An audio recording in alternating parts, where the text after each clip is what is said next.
Bonsoir à tous, bienvenue dans le 7-8 Sport, l'émission consacrée à l'actualité sportive dans le département. Tout de suite, le sommaire de votre magazine. Football, Montigny-Bretonneux a raté le coche dans le championnat Excellence. Les Igny-Montins se sont inclinés dans les dernières secondes contre l'équipe 2 de Versailles. Le résumé du match est à suivre dans ce magazine. Vendée Globe 2016, ils ne sont plus que 2 Yvelinois en course. Le Versaillais Tanguy de la Motte a dû être contraint à l'abandon au large du Cap-Vert suite à un problème avec son mât. Retour sur ces derniers jours de compétition dans cette émission. Escrime, un tournoi pour préparer les Jeux Olympiques de 2024 était programmé au gymnase Maurice Baquet de Guyancourt ce dimanche. Les futures stars de la discipline étaient peut-être présentes, plus d'informations à suivre. Gros plan à présent sur les principaux résultats du week-end.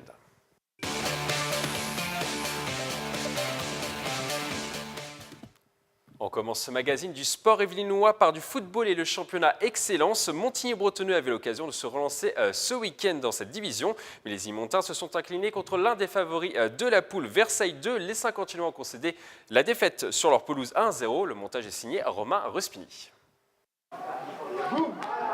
Mauvaise opération pour l'équipe de football de Montigny-le-Bretonneux dans le championnat Excellence. Les Verts se sont inclinés à domicile sur une pelouse détrempée contre l'équipe 2 de Versailles. Après une première période ponctuée par plusieurs occasions franches, les Saint-Quentinois ont levé le pied après la pause et ont finalement craqué dans les dernières minutes de la partie, défaite 1-0. On a mis en place des choses qu'on a réussi à mettre en place sur le terrain. Maintenant, c'est sur un petit détail, un coup franc, un coup de pied arrêté. Certainement un problème de marquage. C'est dommage parce qu'on avait, comme je disais au début, on avait bien travaillé. À la fin du match, les Saint-Quentinois sont sortis très remontés auprès de l'arbitre. Ce dernier a décidé de ne pas accorder 2 pénaltys aux Igny-Montins. Un but a également été refusé en seconde période après une poussette sur le gardien. Non, pas grand chose à dire, c'est comme ça, voilà, on fait avec. Au classement, Montigny-le-Bretonneux descend à la 9e place du championnat, seulement 1 point de l'avant-dernier Guyancourt-Saint-Quentin. Nous, on vient de monter, donc on vient quand même avec beaucoup d'humilité. On est au milieu de tableau, donc la priorité, bien entendu, c'est de se maintenir. Maintenant, la poule est très homogène. Tous les matchs sont accrochés. Et on sait qu'en faisant une petite série de victoires, ça peut aller très vite dans un sens comme dans l'autre si c'est une série de défaites, malheureusement. Donc nous, on va rester ambitieux, on va essayer d'aller jouer les premières places. Et ce sera un coup d'arrêt aujourd'hui, mais on va essayer de rebondir rapidement. On reste concentrés, tous solidaires. Et les efforts qu'on fait à l'entraînement, ça va finir par payer. Et être un petit peu plus réaliste en attaque. Montigny-Bretonneux, avant-dernière attaque du championnat avec 8 buts, se déplacera sur le terrain de Maurepas, la 2e plus mauvaise défense de la division ce dimanche 27 novembre à 15h au stade du Bout des Clos. On continue par du football et la Coupe Gambardella. On connaît désormais le futur adversaire des Clés-sous-Bois pour la Coupe de France des moins de 19 ans. Le tirage au sort a été effectué au siège de la Fédération française de football mercredi dernier. Le club yvelinois, qui évolue en 2e division de district, recevra les Normands de Caen ASPTT à l'occasion de ce 6e tour. Les Clés-sous-Bois avaient créé la sensation en reversant Clichy-sur-Seine au tour précédent sur le score de 3-1. Avec cette qualification, les Cléssiens sont le plus petit club français encore en course dans l'épreuve. Du ballon rond, on passe au ballon ovale. Nouvelle victoire pour Versailles dans le championnat honneur de division honneur. Les joueurs de la Cité Royale ont enregistré leur 5e victoire de la saison contre Vitry, 26-19 au stade de Porchefontaine sous une pluie battante. Ce résultat est peut-être un tournant dans la saison des Versaillais. Cette victoire leur permet de rester au contact des 2 premières places. On écoute le président du club, Olivier Anerleuf. On conforte notre 3e place. Maintenant, hier, Montpimet a fait un bonus offensif. Donc il y a un écart pour la 2e place de 2 points. Maintenant, aujourd'hui, Bagneux, avec son jeu très restrictif pour le moment, finit toujours par faire la course en tête.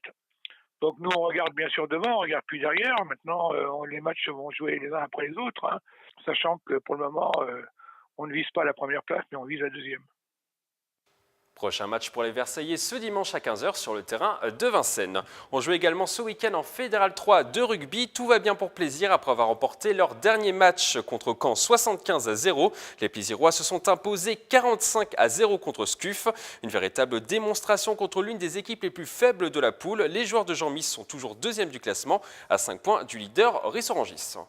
On va à présent parler voile dans ce magazine. Ils ne sont plus que 2 Yvelinois sur le Vendée Globe 2016. Exit Tanguy de la Motte qui repart au Sable d'Olonne sans assistance. Le Versaillais a eu un souci avec son mât. Pour les 2 autres, rien à signaler. L'aventure continue. Retour sur ces derniers jours de compétition. Pascal Joseph pour le montage. Trois Yvelinois avaient pris le départ du Vendée Globe 2016 le 6 novembre dernier des Sables d'Olonne.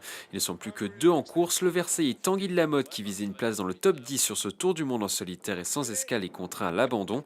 Le navigateur a cassé sa tête de mât au nord du Cap Vert après avoir tenté de réparer les dégâts près de 2 jours. L'Yvelinois a dû se rendre à l'évidence et a décidé d'abandonner ce mardi 15 novembre. Donc j'ai pris la décision difficile avec mon équipe de ne pas aller affronter les mers du Sud avec un mât dans cet état-là. Il risque de s'ouvrir et c'est beaucoup trop dangereux d'aller dans ces endroits. Il reste encore 20 000 milles de course et j'ai pas envie de risquer le suraccident. Donc mon sens marin veut que je fasse demi-tour vers les Sables d'Olonne, mais toujours dans l'esprit du Vendée Globe, c'est-à-dire sans assistance, sans escale et en solitaire. Je ramène mon bateau à bon port. Et c'est le meilleur moyen de boucler cette aventure. De son côté, l'autre Versaillais Éric Bellion, novice sur ce Vendée Globe, est positionné à la 22e place de la flotte au pointage de 15 h ce lundi 21 novembre, après un peu plus de 15 jours de course. Et moi j'ai envie un peu de m'attarder sur ces moments difficiles, vous voyez, dans mon poste de veille, là où je vais enfin me reposer un peu. Vous voyez, les traits sont tirés, les mains aussi sont marquées. Amener le bateau jusque là, ça n'a pas été facile, j'ai eu des moments difficiles, de fatigue, de cafard, de moments où je ne pensais pas y arriver. Et ça, c'est très important d'en parler parce que l'inconnu, l'aventure, la différence, tout ça, ça demande des sacrifices, ça demande de l'effort, ça demande un engagement farouche. Ceux qui vous disent que c'est du tout cuit, que ça marche tout seul, c'est les gens qui n'essaient pas, c'est les gens qui ne font que parler. Non, ça demande vraiment une volonté farouche, vraiment farouche. Le troisième Yvelinois, Louis Burton, est lui aussi arrivé dans l'hémisphère sud après quelques frayeurs au départ. Avec son IMOCA Bureau Vallée, le navigateur occupe la 13e place. Tout va bien à bord. J'espère que vous vous amusez à suivre cette course. Elle est passionnante à courir en tout cas. C'est là où je passe le plus clair de mon temps quand tout va bien à bord et qu'il n'y a pas besoin d'aller manœuvrer.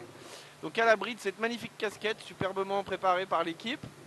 Le Britannique Alex Thompson sur Hugo Boss est pour l'instant en tête de la flotte. Il devance Sébastien Josse et Armel Lecléache. Le passage du cap de Bonne-Espérance est programmé pour la fin de semaine. Retour sur la terre ferme, ils sont les dignes héritiers des 3 mousquetaires et ils participeront peut-être aux Jeux Olympiques de Paris si la candidature est choisie par le CIO. Les meilleurs escrimeurs de la région âgés de 11 à 14 ans se sont affrontés au gymnase Maurice Baquet de Guyancourt. Baptisé Horizon 2024, la compétition fait office de détection pour ces jeunes. Patrick Jacques de Dixmude pour les images. En garde, ce dimanche 20 novembre, Guyancourt a peut-être accueilli au gymnase Maurice Baquet les futures stars françaises de l'escrime. 70 jeunes âgés de 11 à 14 ans ont participé à ce tournoi départemental baptisé Horizon 2024. La journée qualificative pour les championnats nationaux avait également pour but de détecter les pépites de la discipline. Il y a déjà quelques personnes bien prometteurs, aussi bien chez les filles que chez les garçons. Et pas uniquement dans le club de Guyancourt, effectivement, il y a d'autres clubs du département qui s'illustrent au niveau national. Ouais. Objectif des organisateurs, impulser un nouveau souffle sur cette discipline en France. Ce sport plus grand pourvoyeur de médailles pour les tricolores au JO avec 118 médailles reste sur 2 Olympiades mitigées avec seulement 3 médailles engrangées en 8 ans. Il n'y a pas forcément l'objectif de redorer, c'est pouvoir briller lors de ces grandes compétitions et donc pour ça, ça se prépare. Et il faut détecter le plus tôt possible les personnes capables d'aller loin. Ce dimanche matin, chaque participant a déjà à son actif plus de 3 ans d'expérience dans la discipline et espère continuer sa passion au plus haut niveau. C'est un sport de rapidité et c'est ça qui me plaît. Et qu'on joue beaucoup avec son adversaire. Que ce soit les contraintes, les touches, j'aime tout, absolument tout.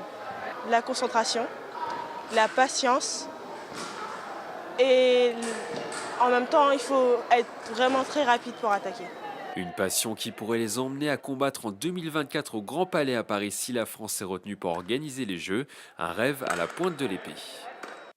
On reste dans l'actualité des Jeux Olympiques. Nous sommes dans la dernière ligne droite pour les JO 2024. La France a présenté ce mardi 15 novembre à Doha son dossier de candidature devant le CIO. Le judoka double médaille d'or Teddy Riner entouré par la délégation française, s'est montré confiant à la sortie de ce premier grand oral. Paris est encore en course avec les dossiers de Budapest et de Los Angeles. Si le projet de Paris est validé, 4 sites yvelinois ont été retenus dans le dossier. Le Vélodrome national de Saint-Quentin-en-Yvelines accueillera les épreuves de BMX et de cyclisme sur piste. Le golf national recevra les meilleurs joueurs de la planète. Le château de Versailles organisera le pentathlon moderne et les épreuves d'équitation. Enfin, il y aura du VTT sur la colline d'Elancourt. L'attribution des Jeux se fera à Lima, au Pérou, en septembre 2017. On passe maintenant à notre rubrique Agenda.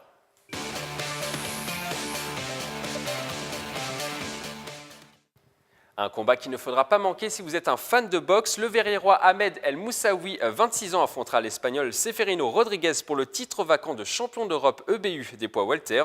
Le combat est programmé le 2 décembre à Las Palmas sur les îles Canaries. Déjà champion de France et détenteur de la ceinture de l'Union européenne, le Saint-Quentinois sera le favori de la rencontre. Mais le boxeur ne veut pas se coller cette étiquette. On l'écoute.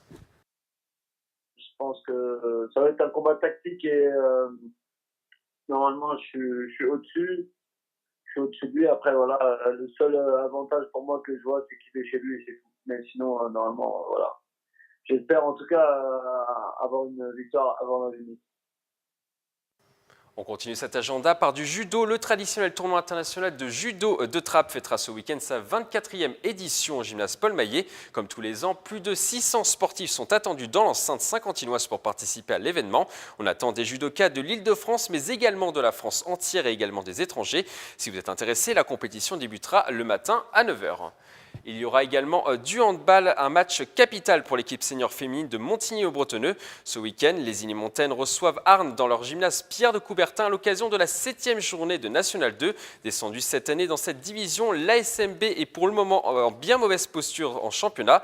Avec un bilan de 5 défaites en 6 matchs, les filles occupent pour le moment la dernière place du classement. Une victoire pourrait les relancer dans cette division. En football, le championnat Excellence se poursuit ce week-end avec la 9e journée. Guyancourt Saint-Quentin, avant-dernier du classement, reçoit le 2e Le Chesnay pour un choc des extrêmes. Guyancourt, en manque de points en ce début de saison, espère l'emporter pour viser la montée en fin d'exercice. Si vous voulez les encourager, le match est programmé ce dimanche à 15 h au stade Maurice Baquet. On termine par le gros match à ne pas manquer ce week-end. En rugby, Plaisir, 2e du classement de Fédéral 3, reçoit le premier Risson-Angis, encore invaincu cette saison. Les Plaisirois doivent l'emporter pour espérer terminer premier du classement et ainsi rencontrer une équipe plus faible en phase de play-off. Dans les tribunes, on attend entre 300 et 500 spectateurs pour supporter les jaunes et bleus. C'est la fin de ce 7-8 Sport. Merci de l'avoir suivi. On se retrouve lundi prochain pour un nouveau magazine. D'ici là, passez une excellente semaine sportive.